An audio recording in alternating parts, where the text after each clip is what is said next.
पाकिस्तान के खिलाफ 1965 की जंग हो या फिर 1971 का बांग्लादेश मुक्ति संग्राम या 1999 का करगिल युद्ध या हाल में हुआ 2019 का बालाकोट एयर स्ट्राइक, इन सभी संघर्षों के दौरान युद्ध के मैदान में सेना के जवान, राजनीतिक कमान बदलती रही, पर जिस एक चीज की मौजूदगी जस की तस रही वो थे MiG-21 लड़ाकू विमान। और इस MiG-21 को भारतीय वायुसेना सितंबर महीने में अलविदा कहने जा रही है। पर क्यों? MiG-21 का इतिहास क्या है, युद्ध में इसकी उपलब्धियां क्या रहीं और बड़े हादसों के चलते इसे क्यों फ्लाइंग कॉफिन तक बोला गया, आज क्लियर कट में यही सब समझेंगे। नमस्ते, मैं हूं सौरभ त्रिपाठी और आप देख रहे हैं TV9 डिजिटल।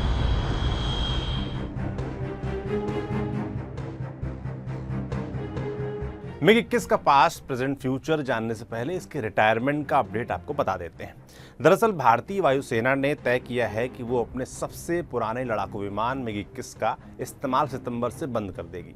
करीब 6 दशक के बाद इस विमान के जत्थों को विदाई दी जा रही है। विदाई भी पूरे ढंग से होगी। चंडीगढ़ एयरबेस पर होने वाले इस खास समारोह में वायुसेना के वरिष्ठ अधिकारी, MiG-21 से जुड़े पायलट और कई पूर्व वेटरन शामिल हो सकते हैं, जहां MiG-21 का फ्लाई पास्ट और स्टैटिक डिस्प्ले होगा ताकि ये लड़ाकू विमान हमेशा के लिए भारतीय सेना के इतिहास में दर्ज हो जाए। इस समय सेना में MiG-21 की 3 स्क्वाड्रन एक्टिव हैं। ये सभी फाइटर जेट सुपरसोनिक हैं। और एक वक्त ऐसा भी था जब भारत के पास MiG-21 फैमिली के 850 से ज़्यादा विमान थे, जिनमें से 600 से ज़्यादा तो भारतीय डिफेंस की दिग्गज company Hindustan aeronautics limited HAL ने भारत में ही बनाए थे। सवाल उठता है कि जिन MiG-21 की तादाद कभी 850 तक थी, वे घटकर 3 क्यों रह गए और अब सेना उनको क्यों गुड बाय कह रही है। इस पर आने से पहले थोड़ा MiG-21 का इतिहास और भारत की रक्षा जरूरतों में इसकी उपलब्धियों को बात कर लेते हैं। MiG-21 लड़ाकू विमान का डिजाइन सोवियत यूनियन के समय तय हुआ था। MiG इस विमान को इसलिए कहा गया क्योंकि ये सोवियत संघ के मिकोयान गुरेविच डिजाइन ब्यूरो में तैयार हुए। ये ब्यूरो पहले सोवियत के ज़माने में और बाद में रूस के लिए फाइटर और इंटरसेप्टर एयरक्राफ्ट बनाता था। साल 1939 में इसकी स्थापना आर्टम मिकोयन और मिखाइल गुरेविच ने की थी, जिनके नाम पर ही ये मिकोयान गुरेविच डिज़ाइन ब्यूरो बना था। MiG-15, MiG-17, MiG-21, MiG-29 जैसे ऐतिहासिक और जाबाज लड़ाकू विमानों को तैयार करने का श्रेय इसी ब्यूरो को हासिल रहा। इस विमान ने अपनी पहली उड़ान साल 1956 में भरी और फिर 1959 में इसे सोवियत यूनियन की वायुसेना में जंगी जहाज के तौर पर शामिल किया गया। ये दुनिया का पहला सुपरसोनिक लड़ाकू विमान था। इसे बड़े पैमाने पर तैयार किया गया और सोवियत यूनियन ने इसे अपने मजबूत सहयोगियों को अपनी रक्षा सुरक्षा के लिए दिया। शुरुआत में इस विमान की रफ्तार करीब 2000 किलोमीटर प्रति घंटे हुआ करती थी। सोवियत यूनियन ने इस विमान को अपने जिन खास दोस्तों को देने का तय किया, उनमें भारत सबसे आगे था। MiG-21 बनने के महज 2 बरस के बाद साल 1961 में ये भारत आया। सोवियत यूनियन की ही तरह भारत का भी ये पहला सुपरसोनिक फाइटर जेट था। भारत ने रूस से इस विमान की तकनीक लेकर इसे HAL यानी हिंदुस्तान एरोनॉटिक्स लिमिटेड में बनाना शुरू किया और फिर यहाँ से MiG-21 के स्वदेशी एयरक्राफ्ट बनने का सिलसिला शुरू हुआ। भारत ने इसका पहली बार सीमित तौर पर इस्तेमाल पाकिस्तान के खिलाफ हुए 1965 के युद्ध में किया था, लेकिन दमदार तरीके से इसका इस्तेमाल हुआ 1971 में, जब भारत ने पूर्वी पाकिस्तान यानी बांग्लादेश मुक्ति संग्राम में अपनी जान लगाई। कहते हैं कि इस लड़ाकू विमान की ही देन थी कि भारत को पाकिस्तान के खिलाफ शुरू से ही आसमान में निर्णायक बढ़त हासिल रही। इस विमान ने तब पाकिस्तानी विमान F-104 को मार गिराया था और इस तरह दुनिया में अपना लोहा मनवाया था। इस लड़ाकू विमान की ही बदौलत भारतीय वायुसेना को आज़ादी के बाद शुरुआती बढ़त मिली। 1971 के बाद MiG का सीमित तौर पर इस्तेमाल करगिल युद्ध में हुआ। खासकर पाकिस्तान के खिलाफ बमबारी में भारत ने जमकर इसकी मदद ली। हाल के बरसों को याद करें तो 2019 में बालाकोट एयर स्ट्राइक के दौरान विंग कमांडर अभिनंदन वर्धमान ने इसी MiG-21 बाइसन विमान से उड़ान भरकर पाकिस्तानी F-16 फाइटर जेट को मार गिराया था।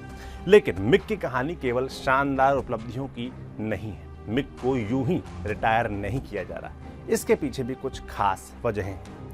MiG-21 फाइटर जेट के रिटायर होने के पीछे कई कारण बताए जा रहे हैं, लेकिन 2 का जिक्र जरूरी है। पहला, MiG-21 अब काफ़ी पुराना लड़ाकू विमान हो गया है, जिसकी डिज़ाइन 1950 के दशक की है। इसके कारण इसे आज के तकनीक के लिहाज से काफ़ी कमज़ोर माना जा रहा है और सेना इसकी जगह दूसरे विमानों पर काम कर रही है। दूसरी वजह है MiG-21 के साथ सैकड़ों दुर्घटनाओं का होना, क्योंकि हादसों के कारण ही इसे फ्लाइंग कॉफिन, उड़ता ताबूत और विडो मेकर जहाज तक कहा गया। कई पायलटों को इस विमान को उड़ाते हुए अपनी जान गंवानी पड़ी, जो कि एक प्रोफेशनल फोर्स के लिए ठीक नहीं था।